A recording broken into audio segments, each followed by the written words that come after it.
Olá, tudo bem com vocês? Eu sou a Alessandra Salles, do canal Licitação Descomplicada, trazendo um tema que muita gente me pergunta: qual que é o conteúdo do termo de referência e do projeto básico? Muita gente acha que o conteúdo, por exemplo, eu estou aqui, olha, com um álcool gel. Muita gente acha que o conteúdo que é o termo de referência, o projeto básico, é apenas o descritivo disso aqui. E na verdade não é, vai um pouco além. Então, para a gente entender, vamos primeiro entrar na legislação. Termo de referência e o projeto básico, eles trazem de fato o descritivo do que a administração precisa adquirir, seja no fornecimento, seja numa prestação de serviço, seja numa obra.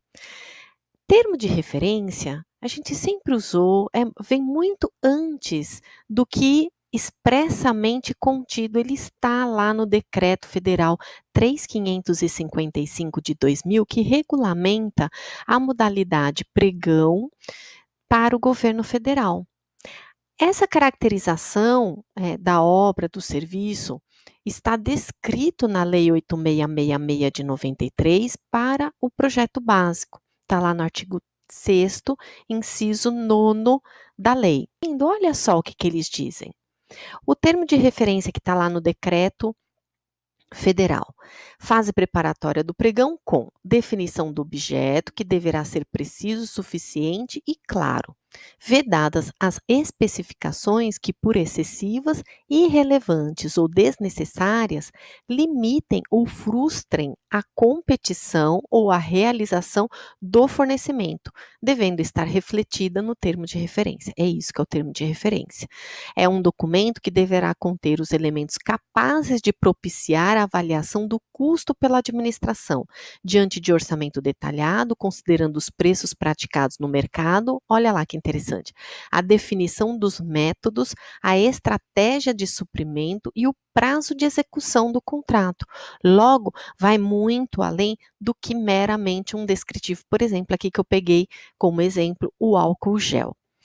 Vamos ver o que está descrito no projeto básico na Lei 8666 de 93. Conjunto de elementos necessários e suficientes, com nível de precisão adequado para caracterizar a obra ou o serviço, ou o complexo de obras ou serviços objeto da licitação, elaborado com base nas indicações dos estudos técnicos preliminares. Então, tem lá um estudo preliminar que assegurem a viabilidade técnica e o adequado tratamento do impacto ambiental do empreendimento e que possibilite a avaliação do custo da obra e a definição, de novo, olha lá, dos métodos e do prazo de execução, devendo conter minimamente o desenvolvimento da solução escolhida, uma visão global, as soluções técnicas globais localizadas, suficientemente detalhadas, aquele memorial descritivo, né, em cada parte da obra ou do serviço que será realizado pelo particular, a identificação dos serviços e de materiais e equipamentos a incorporar à obra, estudos e dedução dos métodos construtivos, instalações provisórias e organização para aquela obra, subsídios para a montagem do plano da licitação e da gestão da obra, ou seja, da fiscalização posterior, pós-contrato, né, execução contratual. E o orçamento detalhado do custo global, fundamentado em quantitativos de serviços e fornecimentos. Só com isso, a gente já consegue perceber, dentro do nosso fluxo de processo de contratação, seja como no caso aqui à esquerda, que é decorrente de fase externa de licitação, onde eu tenho lá a sessão pública com a disputa entre os concorrentes, né, pelo produto naquela qualidade exigida no edital e com o menor preço, ou na técnica, se for exigido técnica aqui, quer seja em sessão presencial ou em sessão eletrônica. Ou ainda no fluxo de processo, quando eu tenho num contrato mais simplificado, que é decorrente das contratações diretas por dispensa de licitação ou inexigibilidade de licitação, algo a gente tem sempre em comum aqui, é o descritivo desse objeto, obviamente, né? Então, isso está realmente mais do que correto. No entanto, o termo de referência, quando ele fala ali método construtivo, forma de execução do contrato, né? Ele traz uma necessidade, uma obrigação da administração que vai muito além do que um simples descritivo deste material intrínseco, efetivamente, que é o que a gente verifica dentro lá do termo de referência. Então, entendendo, abrindo o escopo, quem faz esse pedido e, portanto, descritivo do objeto é sempre a unidade solicitante. Ela fica basicamente com essas 5 perguntas na cabeça: dizer o que quer, por que quer, é a justificativa, para quem que quer, né? E aí o atendimento do interesse público, da finalidade pública, quando quer e como quer. Trazendo aqui, inclusive, a qualidade, né? O limite daquilo que o particular deve entregar para a administração, seja em fornecimento, serviço ou obra. Claro que a administração vai verificar o que a unidade solicitante está pedindo, até para verificar se os custos são compatíveis, estão dentro do que era previsto e dos recursos orçamentários já planejados e programados, para que possa dar a segurança e obter, então, essa unidade solicitante, em prol do interesse público, o contrato de seu interesse. Só que nessa ligadura, se eu estou falando em o que eu quero, a qualidade, metodologia de execução, forma, quem solicita precisa trazer dados mais reais e concretos, até da forma de execução desse contrato, ou seja, vai balizar lá a minuta do edital também, trazendo, abastecendo condição de qualidade técnica, se necessário para aquele objeto. Quem vai dizer, porque conhece o que quer, é a unidade solicitante e vai ajudar automaticamente na formatação desse edital, inclusive nos requisitos de habilitação e, obviamente, de classificação.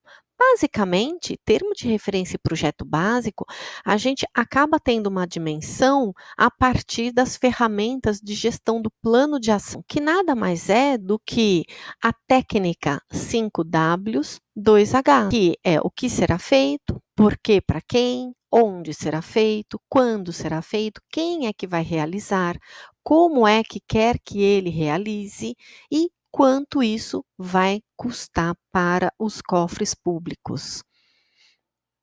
De modo que essa ligadura, para a gente conseguir obter esse liame entre o objeto, todos os seus descritivos, etc., etc., a gente consegue sintetizar o quê? Num conteúdo formado por planejamento e justificativa, que está inclusive lá nos porquês, para quem, né?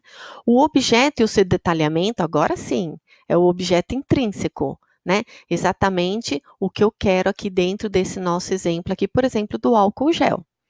O objeto com as suas exigências técnica e econômico-financeira sempre que necessário para essa execução, vai tudo depender do objeto, do porte da licitação ou da contratação direta que a gente estiver lidando. Mas a gente não pode deixar isso de escanteio em hipótese alguma. Está prescrito lá na Constituição Federal, no artigo 37, inciso 21, parte final, né? Trazer as condições técnicas e econômico-financeiras suficientes para execução do objeto.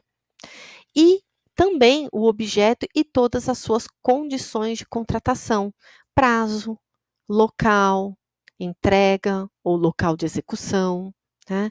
Então, todos esses descritivos, esses cuidados e forma, né, de como que vai ser executado, tudo isso implementa o termo de referência e não só ali o objeto e o seu detalhamento, logo, né, o descritivo apenas intrínseco do produto que eu estou procurando. Serve para tudo. tanto para fornecimento, quanto para prestação de serviço, quanto para obras.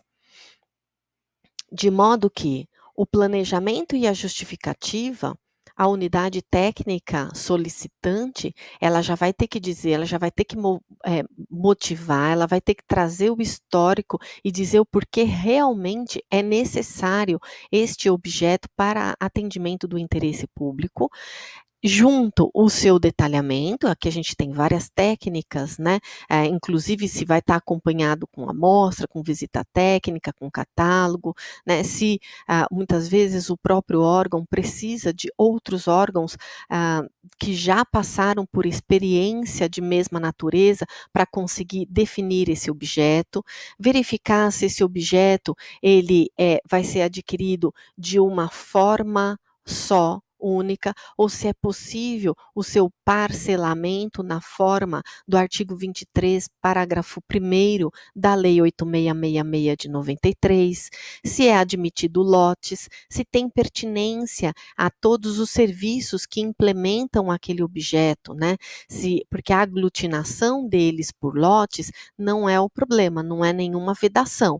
No entanto, precisam ser serviços, precisam ser objetos de mesma natureza, ou seja, implementados pelo mesmo mercado segmentado, para que não haja uma restrição. Então, todo esse detalhamento, todas essas observações, a unidade técnica requisitante deve fazer.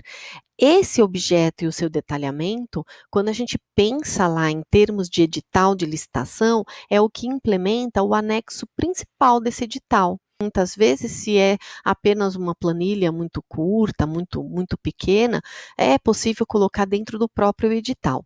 Na prática, a maior parte das vezes, ele vem num anexo, geralmente o anexo 1. Esse objeto exigência técnica e econômico-financeira é uma parte que, ainda que a unidade requisitante diga, ela pode até deixar em separado, ela pode fazer o anexo daquele termo de referência, por exemplo, só para balizar a administração, para mostrar a quem for montar aquele edital de licitação que para aquele objeto é necessário, sem que haja restrição de competição, obviamente, mas porque o objeto exige a conferência de requisitos, por exemplo, de desempenho anterior, de vistoria técnica, visita técnica, não são todos os casos. Então, é necessário que a própria unidade que conhece esse objeto diga e traga esse parâmetro, né, para quem for realizar o edital da licitação, ainda que não esteja tudo dentro do mesmo texto, para que não fique confuso aquele que vá fazer a repartição certa, né, que venha como um anexo daquele termo de referência, mas é necessário que implemente, ele integra o termo de referência e o projeto básico. E o objeto e condições de contratação, geralmente vem por uma minuta de contrato dentro do mesmo edital, mas se eu estiver lidando aqui com aqueles substitutivos do contrato autorizados pela Lei 8666, que estão lá, por exemplo, carta-contrato, nota de empenho, muitas vezes eu não tenho essa minuta e eu não vou ter a minuta de contrato, aí sim vem dentro do texto do edital, em item específico da execução contratual, da forma de contratação, tanto faz. Fato é que todo esse conjunto obrigatoriamente deve estar implementado para que o termo de referência e o projeto básico ganhem corpo. E, por fim, se eu tenho termo de referência projeto, por que eu tenho essa diferença? A própria Lei 8666 já alocou o projeto básico dentro de obras e serviços, geralmente utilizado para serviço de engenharia, mas serviços.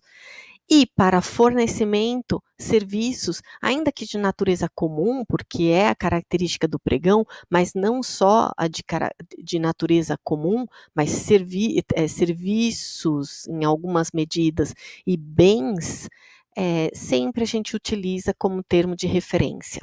Quando a gente pensa, por exemplo, em serviço de informática, o serviço de informática habitualmente se usa termos de referência e não o projeto básico, embora, em tese, estaria a sua possibilidade dentro da previsão da Lei 8666, lá em serviços, no artigo 7º, como dentro do termo de referência, até porque, ainda mais serviço de informática, a depender do objeto, pode ser de natureza comum, mas ele também pode utilizar, como é frequentemente usado, a linguagem termo de referência. Combinado?